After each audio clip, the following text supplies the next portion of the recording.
हमें पढ़ना है कक्षा 12 का विषय जीव विज्ञान, अध्याय पहला जीवों में जनन यानी कि रिप्रोडक्शन इन ऑर्गेनिज्म का पार्ट चौथा पढ़ना है।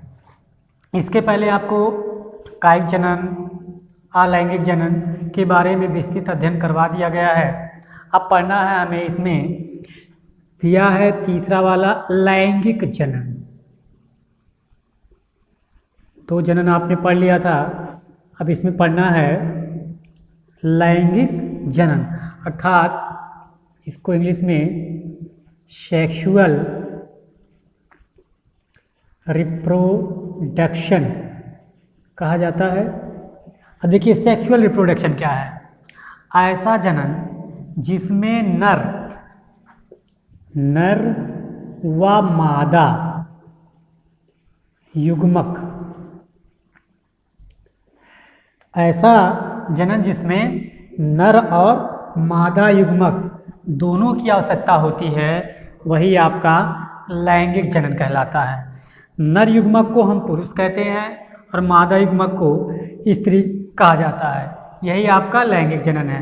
अर्थात लैंगिक जनन में आपका नर और मादा युग्मक का होना अनिवार्य है। अगर नर और मादा युग्मक नहीं है तो लैंगिक जनन की जो प्रक्रिया है वह संभव नहीं हो सकती है। जबकि इसके पहले आपको कायिक जनन और अलैंगिक जनन पढ़ाया गया था, उसमें बताया गया था कि नर और मादा की आवश्यकता नहीं हो रही थी, लेकिन इस रिप्रोडक्शन में नर और मादा युग्मक की आवश्यकता होती है। अब पढ़ना है जीवन चक्र की अवस्थाएं।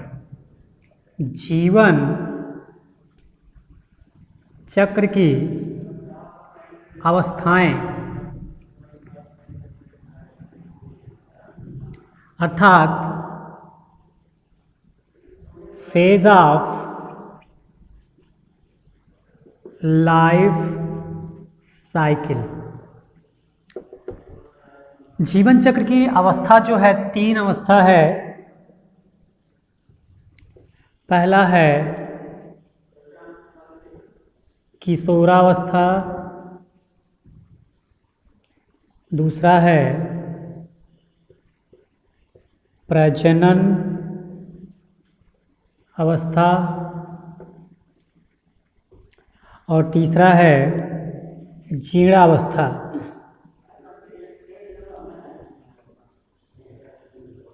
जीर्णावस्था, ये जो जीर्णावस्था है, इस जीर्णावस्था पे याद रहे कभी कभी 60 नोट पूछता है। 60 नोट अर्थात टिप्पणी पूछ ली जाती है कि जीर्णावस्था पर टिप्पणी लिखिए। तो ध्यान दिए किशोरावस्था क्या है? जो किशोरावस्था है यह पूर्व प्रजनन काल की अवस्था है। पूर्व प्रजनन काल, किसी भी में जो किशोरावस्था होता है यह पूर्व प्रजनन काल अवस्था होता है। जीवों में जो जंतु हैं, जंतुओं में यह पूर्व प्रजनन काल अवस्था होता है। अर्थात इस अवस्था में इनमें प्रजनन अर्थात संतान उत्पन्न करने की क्षमता नहीं होती है। इस अवस्था में जो जंतु हैं उनके शारीरिक वृद्धि विकास बहुत तेजी से होता है, जो कि किशोरावस्था कहलाता है। प्रजनन काल क्या है? इस काल में जंतु जो है प्रजनन के लिए तैयार हो जाता है, अर्थात इस अवस्था में यह प्रजनन के योग्य हो जाता है, अर्थात संतान उत्पन्न करने की योग्य हो जाता है। जीर्णावस्था क्या है? यह प्रजनन काल के बाद का समय है। इस अवस्था में जो जीव होते हैं उनके शरीर की जो संरचना है, कार्य करने की जो कैपेसिटी है, ये सब धीरे धीरे कम होने लगता है और धीरे धीरे कम होने लगता है। इनके ऊतक और अंग के काम करने की क्षमता भी क्या होती है? घट जाती है और व्यक्ति धीरे धीरे मृत्यु को प्राप्त हो जाता है, जो कि जीर्णावस्था कहलाता है। अब आपको पढ़ना है पादप प्रजनन अवस्था। पादप प्रजनन अवस्था यानी कि इंग्लिश में इसको कहा जाता है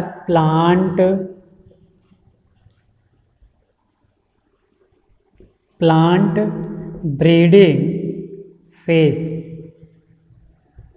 अब देखिए प्लांट ब्रीडिंग फेज क्या है, ये दो प्रकार के होते हैं। प्लांट ब्रीडिंग फेज जो है ये दो प्रकार के होते हैं। एक आपका है मोनोकार्पिक फेज एक होता है, और सेकंड वाला जो होता है वो आपका है पॉलीकार्पिक फेज। यानी एक मोनोकार्पिक फेज और एक पॉलीकार्पिक फेज होता है। अब देखिए मोनोकार्पिक फेज क्या है, ऐसे पौधे या वे पौधे जो अपने जीवन काल में केवल एक ही बार पुष्प उत्पन्न करते हैं। देखिए वे पौधे जो अपने जीवन काल में केवल एक ही बार पुष्प उत्पन्न करते हैं, और पुष्प उत्पन्न करने के बाद उसमें फल का निर्माण होता है और फिर वो मृत्यु को प्राप्त कर जाते हैं। तो ऐसे पौधे आपके मोनोकार्पिक पौधे कहलाते हैं, और यह अवस्था आपका मोनोकार्पिक फेज कहलाता है। जैसे धान, गेहूं, मटर, सरसों, चना। देखिए धान, गेहूं, मटर, सरसों, चना ऐसे पौधे हैं जो अपने जीवन काल में केवल एक बार पुष्प उत्पन्न करते हैं, और जब इसमें पुष्प उत्पन्न हो जाता तो ये फल बनाते हैं, और फल बनाने के बाद फिर इनकी मृत्यु हो जाती है। तो ऐसे पौधे आपके क्या कहलाते हैं, मोनोकार्पिक प्लांट कहलाते हैं। ये प्लांट कैसे हैं, मोनोकार्पिक प्लांट कहलाते हैं, और यह अवस्था मोनोकार्पिक अवस्था अर्थात मोनोकार्पिक फेज कहलाता है। अर्थात धान, गेहूं, मटर, सरसों, चना को जब आप बुआई करते हैं तो देखते हैं जब उसमें फल लगना शुरू हो जाता है और फूल लगना शुरू होता है, उसके बाद फल लगता है, और फल लगने के बाद फिर वे पौधे सूख जाते हैं। ऐसा नहीं फल लगने के बाद फिर उस पर फूल लगेंगे, केवल इनमें जब पुष्पन प्रक्रिया हो जाती है उसके बाद फल लगा, और फल लगने के बाद फिर ये सूख जाते हैं अर्थात मृत्यु को प्राप्त हो जाते हैं। तो ऐसी जो अवस्था होती है मोनोकार्पिक फेज कहलाता है। पॉलीकार्पिक, अब देखिए इसमें जो आपका है, इसमें एक वर्षीय और बहुवर्षीय दोनों पौधे आते हैं। जो आपका मोनोकार्पिक पौधा है इसमें दोनों आते हैं, जैसे एनुअल हर्ब भी आते हैं और पेरेनियल भी आते हैं। अर्थात एक वर्षीय पौधे भी आते हैं और बहुवर्षीय पौधे भी आते हैं। अब देखिए मोनोकार्पिक, पॉलीकार्पिक क्या है, यानी वे बहुवर्षीय पौधे या ऐसे पौधे जो विशेष ऋतु में, ध्यान रहे विशेष मौसम, प्रत्येक वर्ष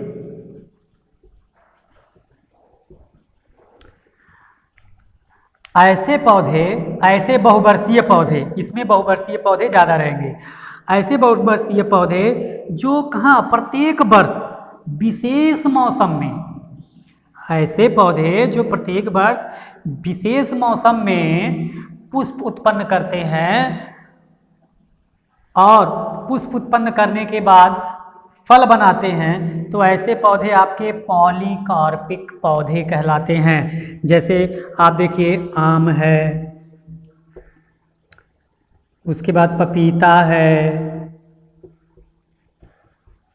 अंगूर है, अमरूद है। ये जो पौधे हैं प्रत्येक वर्ष आप देखे होंगे, आम, पपीता, अंगूर, अमरूद, ये पौधे हैं जो प्रत्येक वर्ष और एक विशेष मौसम में फ्लावर उत्पन्न करते हैं, फ्लावरिंग उत्पन्न करते हैं, फिर उसमें फ्रूट लगता है। तो ऐसे पौधे आपके पॉलीकार्पिक फ्रूट कहलाते हैं या पॉलीकार्पिक प्लांट कहलाते हैं, और ये अवस्था पॉलीकार्पिक फेज कहलाता है। लेकिन ये बहुवर्षीय पौधे होते हैं। अब देखिए जैसे आम है, आम में एक बार फ्लावरिंग हो गया तो इसकी मृत्यु नहीं होती है, फिर अगले साल फ्लावरिंग होगा, फ्रूटिंग होगा। पपीता है, पपीते में फ्लावरिंग हो गया, फ्रूटिंग हो गया तो उसका पौधा नष्ट नहीं होता, फिर अगली साल फिर उसमें फ्लावरिंग फ्रूटिंग होगा। आम, ऐसे अमरूद है, अंगूर है, तो इसमें जैसे एक बार फ्लावरिंग हो गया फिर फ्रूटिंग होगा, फिर अगले साल फ्लावरिंग फ्रूटिंग होगा। अर्थात ये पौधे नष्ट नहीं होते, बहुवर्षीय होते हैं। तो ये आपके पॉलीकार्पिक प्लांट कहलाते हैं। इसमें देखिए दिया जैसे एक है बांस की एक प्रजाति है। देखिए बांस, ये नोट पॉइंट का क्वेश्चन है। जब ये चैप्टर समाप्त होगा तो इस चैप्टर का जो नोट है और टेस्ट पेपर है आपको उपलब्ध करा दिया जाएगा। आप पढ़ते रहिए, अगर मन करे तो नोट्स बनाते रहिए। उसके बाद भी आपको जो है ये नोट्स इस चैप्टर का, पूरे चैप्टर का, इस पूरे चैप्टर का जीवों में जनन का नोट्स और टेस्ट पेपर आपको उपलब्ध करवा दिया जाएगा। तो देखिए बांस की एक प्रजाति है जिसका नाम है मेलाकाना बाम्बूसाइडी। यह जो है बांस की एक प्रजाति है, मेलाकाना बाम्बूसाइडी, जो पूरे जीवन में, अपने जीवन में केवल एक बार यानी पूरे जीवन में एक बार ही क्या करता है, पुष्पन करता है। और जब इसमें पुष्पन आ जाता है उसके बाद फिर इसका जो है लाइफ एकदम समाप्त हो जाता है। यानी बांस की जो प्रजाति है मेलाकाना बाम्बूसाइडी, ये पूरे जीवन भर में, पूरे लाइफ में केवल एक ही बार क्या करता है, पुष्प उत्पन्न करता है। और जब पुष्प उत्पन्न हो जाता तो उसके बाद यह नष्ट हो जाता है। ऐसे ही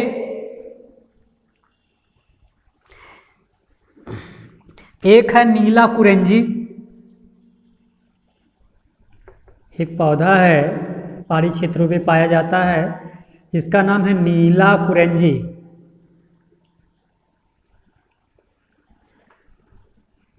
नीला कुरेंजी। अब ये जो नीला कुरेंजी है यह 12 वर्ष में केवल एक ही बार पुष्प उत्पन्न करता है। 12 वर्ष में केवल एक बार पुष्प उत्पन्न करता है। तो कभी कभी पूछा जा सकता है कि बांस की उस प्रजाति का नाम बताइए जो, या किसी ऐसे पौधे का नाम बताइए जो पूरे जीवन में केवल एक बार पुष्प उत्पन्न करे, तो आप ये लिख सकते हैं। या कभी कभी ऐसा क्वेश्चन आ जाता है एक नंबर में, कंपटीशन में भी या बोर्ड परीक्षाओं में, कि उस पौधे का नाम बताइए जो 12 वर्ष में केवल एक बार पुष्प उत्पन्न करता है, तो आप लिखेंगे नीला कुरेंजी। और नीला कुरेंजी का जो बॉटनिकल नेम है वो है स्ट्रोबिलंथस कुंथियाना होता है। तो ये हो गया आपका पादप प्रजनन अवस्था। अब आप देख लीजिए दिया है जंतु प्रजनन अवस्था क्या है।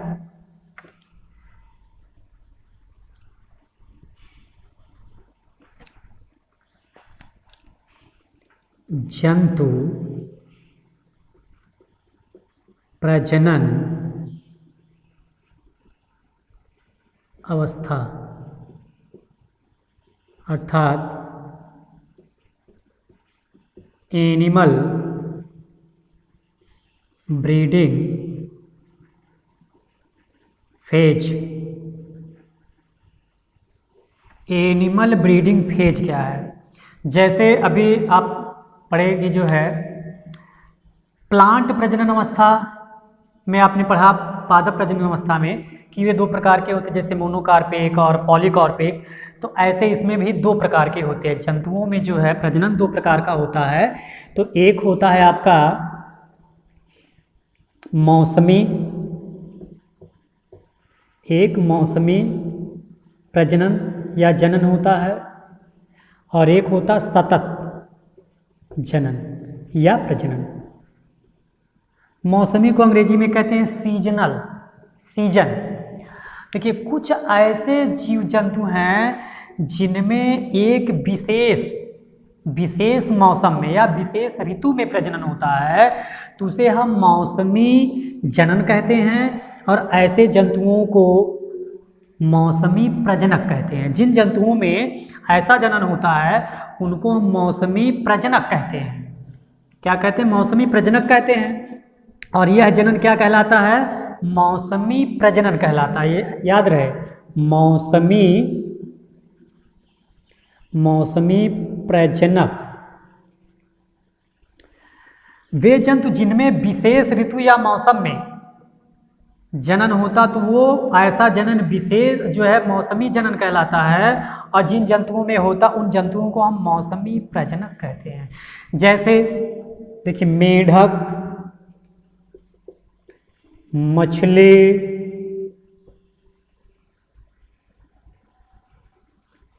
कुत्ता, छिपकली, मेढक हो गया, मछली हो गया, कुत्ता हो गया, छिपकली हो गया, इनमें विशेष, और पक्षी भी देख लीजिए, पक्षियां हैं, विशेष ऋतु में ही क्या होता है, प्रजनन होता है। जैसे मेढक बारिश के मौसम में, मछलियां भी, मछलियों में जो प्रजनन होता है वो मई जून जुलाई, ज़्यादातर मई जून जुलाई अगस्त, मई जून जुलाई अगस्त, ये 4 मंथ में मछलियों में प्रजनन होता है। ये उनका जो है प्रजनन का समय है। मेढक में यही बारिश के मौसम में प्रजनन होता है। पक्षियों में भी बारिश शुरू होने से पहले प्रजनन होता है। कुत्ता में तो ये ज़्यादातर नवंबर दिसंबर अर्थात ठंडक का मौसम जब शुरू होता तब उसमें प्रजनन शुरू होता था, नवंबर दिसंबर में इनमें प्रजनन होता है। तो ये एक विशेष मौसम में होते हैं, इस नाते इनको जो है मौसमी प्रजनक कहते हैं, और ऐसा जनन मौसमी प्रजनन कहलाता है। सतत जनन क्या है, अर्थात कंटिन्यूअस प्रजनन, ऐसे जंतु जिसमें प्रजनन किसी भी समय हो जाए, इसमें जो है प्रजनन जो है किसी भी समय हो तो उसे सतत प्रजनन कहते हैं। जैसे आप देखे होंगे मानव, या उसके बाद फिर पशु। मानव में प्रजनन कभी भी हो सकता है, किसी भी समय हो सकता है, तो ये सतत प्रजनन है। पशु तमाम प्रकार के हैं तो उसमें भी प्रजनन किसी भी समय हो सकता है, इसी वजह से ये सतत प्रजनन में आ जाते हैं। अब देखिए दिया है पढ़ना आपको, पौधों में लैंगिकता। पौधों में लैंगिकता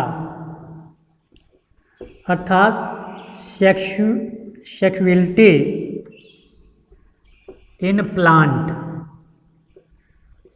प्लांट्स। देखिए पौधों में लैंगिकता क्या है, जब नर और मादा युग्मक, जब नर और मादा युग्मक दोनों एक ही पौधे पर हो, ध्यान रहे, जब नर और मादा युग्मक एक ही पौधे पर हों तो ऐसे पौधों को हम द्विलिंगी कहते हैं। द्विलिंगी या उभयलिंगाश्रयी, उभयलिंगाश्रयी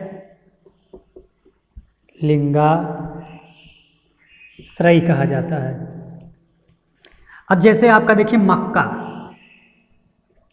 मक्का ऐसा पौधा, देखिए मक्का में आपने देखा होगा कुछ इस तरह से ऐसे, जैसे मान लीजिए ये मक्का का पेड़ है, ये पत्तियां हैं,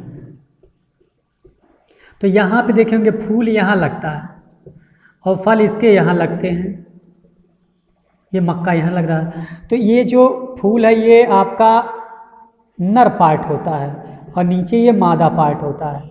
तो देख रहे हैं एक ही पौधे पर नर और मादा दोनों होते हैं, तो इस नाते ये जो मक्का है ये आपका क्या हो गया, द्विलिंगी पौधा हो गया। अर्थात पूछा जाए द्विलिंगी पौधे किसे कहते हैं, एक उदाहरण दीजिए, तो आप ऐसे बताएंगे कि जब नर तथा मादा युग्मक एक ही पौधे पर लगते हों तो उसे हम द्विलिंगी या उभयलिंगाश्रयी कहते हैं, जैसे आपका मक्का हो गया। अब एक अगला है, लेकिन जब नर और मादा युग्मक कहाँ पे अलग अलग पौधे पर उगे तो उसे हम एकलिंगी या एकलिंगाश्रयी कहा जाता है। अब जैसे मान लिया जाए आपका पपीता हो गया, आम हो गया, अमरूद हो गया, ये सब जो है एकलिंगी पौधे में आते हैं, अर्थात इसमें नर और मादा जो है युग्मक अलग अलग होते हैं। अब देख लिया जाए पुष्प, एक लिंगी पुष्प क्या है? एक लिंगी पुष्प किसे कहते हैं? अर्थात unisexual flower. Unisexual flower क्या है? जब पुंकेसर तथा स्त्री केसर, जब पुंकेसर तथा स्त्री केसर दोनों में से, दोनों युग्मक में से कोई एक युग्मक पुष्प में हो तो उसे हम एक लिंगी पुष्प या यूनिसेक्सुअल फ्लावर कहते हैं। जब जैसे आपका मान लीजिए पपीता है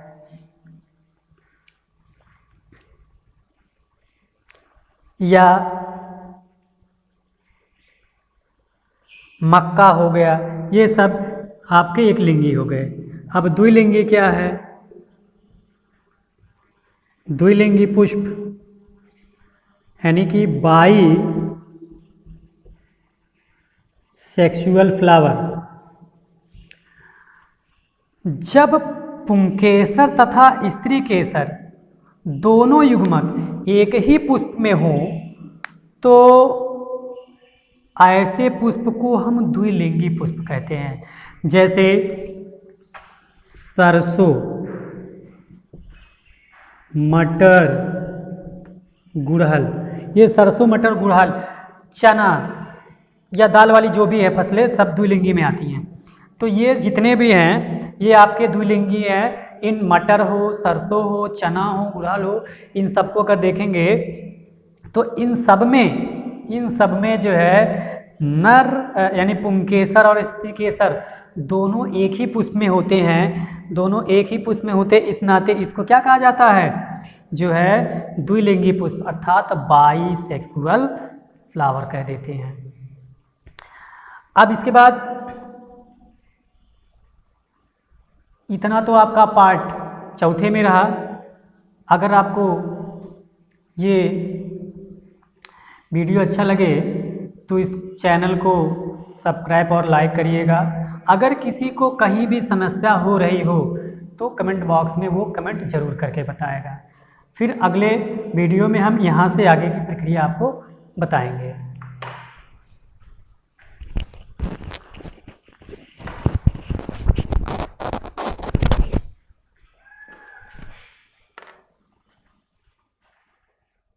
In